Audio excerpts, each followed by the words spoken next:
ধর্ম যার যার, রাষ্ট্র সবার, ধর্মীয় রাষ্ট্র নয়, ধর্ম নিরপেক্ষ রাষ্ট্র চাই। এভাবেই বিভিন্ন স্লোগান দিচ্ছেন সনাতন ধর্মাবলম্বীরা। শ্রী শ্রী রাধা গোবিন্দ মন্দিরে বোমা হামলা ও দেশব্যাপী সনাতন ধর্মাবলম্বীদের মন্দির, ঘরবাড়ি, ব্যবসা প্রতিষ্ঠান ভাঙচুর, লুটপাট, মূর্তি ভাঙচুর, হুমকি ও অগ্নি সন্ত্রাস সহ সকল সাম্প্রদায়িক সহিংসতার বিরুদ্ধে প্রতিবাদ মিছিল ও বিক্ষোভ সমাবেশ করেছে বাংলাদেশ পূজা উদযাপন পরিষদের নেতাকর্মীরা।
বাংলাদেশ পূজা উদযাপন পরিষদ সিরাজদি খান উপজেলা শাখার আয়োজনে সোমবার বিকাল 3:30টায় উপজেলার রসুনিয়া ইউনিয়নের সন্তোষপাড়া গোয়ালবাড়ি পয়েন্টে প্রতিবাদ ও বিক্ষোভ সমাবেশ অনুষ্ঠিত হয়।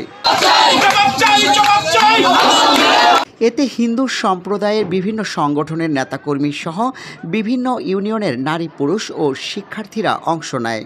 প্রতিবাদ সমাবেশে হিন্দু সম্প্রদায়ের advocate Ajay Chakraborty, Subir Chakraborty, Bimal Chandra Das, Tapan Kumar Das, Gyandeep Ghosh, জয়হরি Mallick, advocate সমরেশনাথ, doctor Debabrata গোস্বামীর, জয়ন্ত ঘোষ, শ্যামল পৈত্য, স্মৃতিরানী রাজবংশী, শ্যামল চন্দ্র ঘোষ সহ অনেকেই বক্তব্য রাখেন।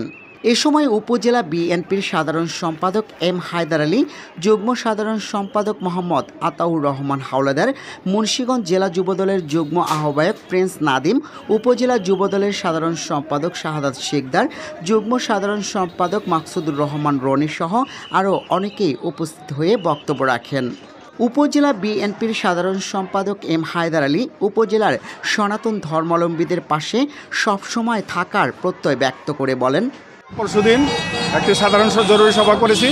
আমি নেতা কর্মীদের উদ্দেশ্যে বলে দিয়েছি, আমার অঙ্গ সংগঠনের নেতা কর্মীদের উদ্দেশ্যে বলে দিয়েছি, সংখ্যালঘু সহ অন্য সম্প্রদায়ের যারা আছে তাদের পাশে যেন থাকে।